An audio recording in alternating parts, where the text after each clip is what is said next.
এই মসজিদটি শুধু ইবাদতের জন্যই নয়, এটি তাদের ঐতিহ্য এবং ইতিহাসের জীবন্ত সাক্ষী। শত শত বছর ধরে মানুষের হৃদয়ের অন্তরে প্রশান্তির আলো ছড়িয়ে যাচ্ছে। এই মসজিদের প্রতিটি ইটের মাঝে লুকিয়ে রয়েছে স্মৃতি, ইতিহাস আর ঐতিহ্য। ইতিহাসের ইসলামিক বীর সেনাদের পায়ের চরণধ্বনি এখনো লেগে আছে দেয়ালের প্রতিটি ইটের ছাপে ছাপে। এখন আমি সিলেটের শাহজালাল মাজারের দিকে এগিয়ে যাচ্ছি। দূর থেকেই তার সুন্দর মসজিদটা চোখে পড়ছে।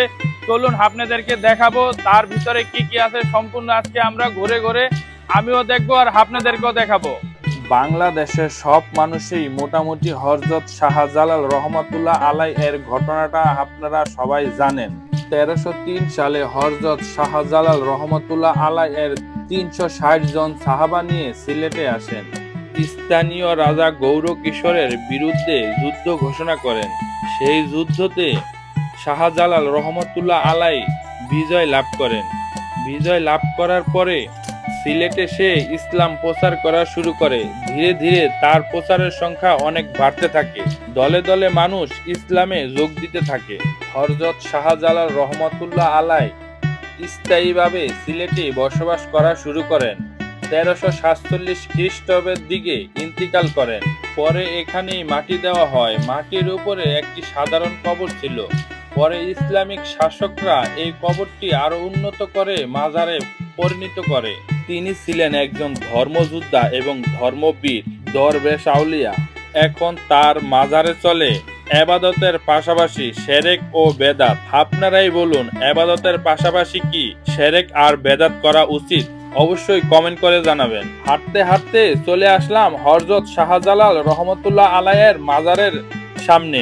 এখন আমি ভিতরে ঢুকে আপনাদেরকে দেখাবো কিভাবে শিরক আর বেদাত চলে। আপনারাই কমেন্ট করে জানাবেন এটি কি শিরক আর বেদাত না আসলে ইবাদত।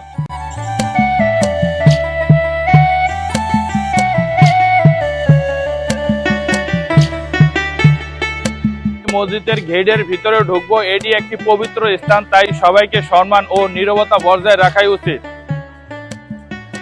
আমি দরবার শরীফের ভিতরে আছি। এখানে সবচেয়ে বেশি মানুষ হয় শুক্রবার এবং শনিবার।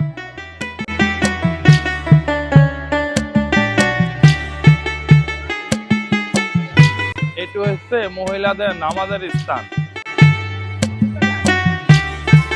এটি হচ্ছে জালালি কবুতর।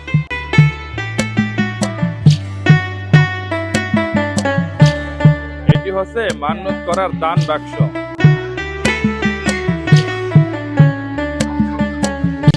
এটা হচ্ছে শাহজালাল দরগা পুকুর। এই পুকুরের এই যে মাছ, এই মাছের এখানে যারা মান্নত করতে আসে অথবা ইবাদত করতে আসে আল্লাহ তাআলার, তারা এই মাছকে খাওয়ান দেয়। এই হচ্ছে মাছ।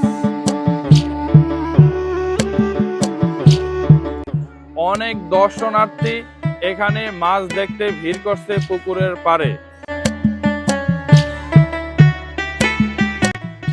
আর ওই পাশে আছে মাছদেরকে ছায়া দেওয়ার জন্য কচুরি।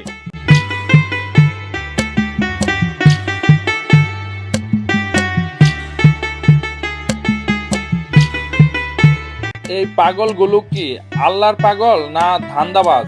কমেন্ট করে জানাবেন। এটা হচ্ছে পবিত্র হওয়ার জন্য অজুখানা।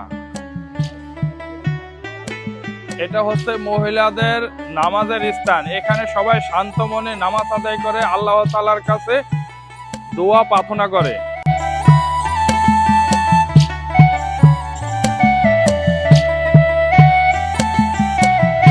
এখানে মান্নতের টাকা লেনদেন হচ্ছে। এই মসজিদটা দেখে অনেক ভালো লাগছে। মসজিদটা অনেক বড়।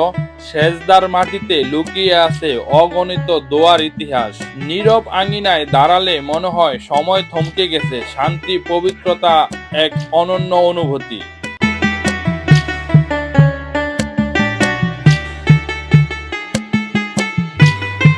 এমন পবিত্র স্থান আমাদের ঈমান, একতা ও ভ্রাতৃত্বের প্রতীক।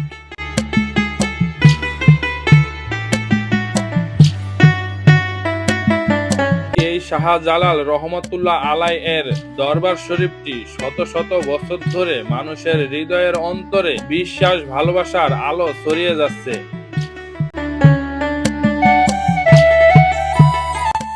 এখানে মান্যত করতে কোনো কিছু কি করা লাগে, না শুধু মন থেকে নিয়ত করলেই হয়? মন থেকে নিয়ত করলে হয়। মন থেকে নিয়ত করলে হয়, এইভাবে কোনো বাধ্যকতা তো নাই? না না। আচ্ছা, এখানে মাজারে সিন্নি মিলাতে টাকা দেয়, পানিটা নিয়ত করে খায় নিয়ে এসে।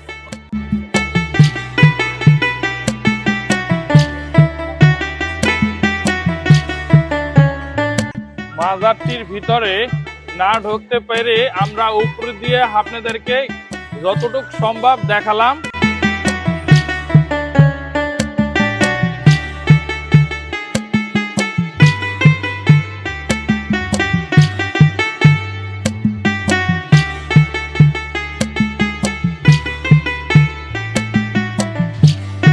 এই দোকানগুলোতে হালুয়া সহ মোমবাতি হতে মাজারের যাবতীয় যা যা লাগে সব তারা বিক্রি করে। আপনারা একটু মাজারের থেকে আগায় গেলেই এই দোকানগুলা সামনে পাবেন।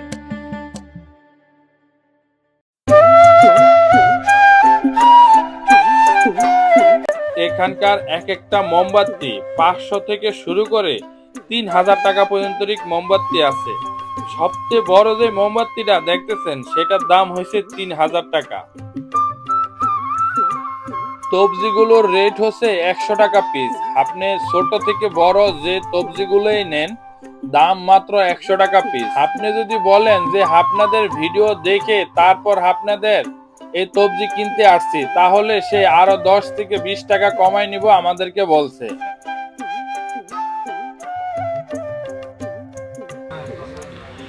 যদি আমাদের ভিডিও ভালো লাগে লাইক কমেন্ট সাবস্ক্রাইব করতে ভুলবেন না। আসসালামু আলাইকুম।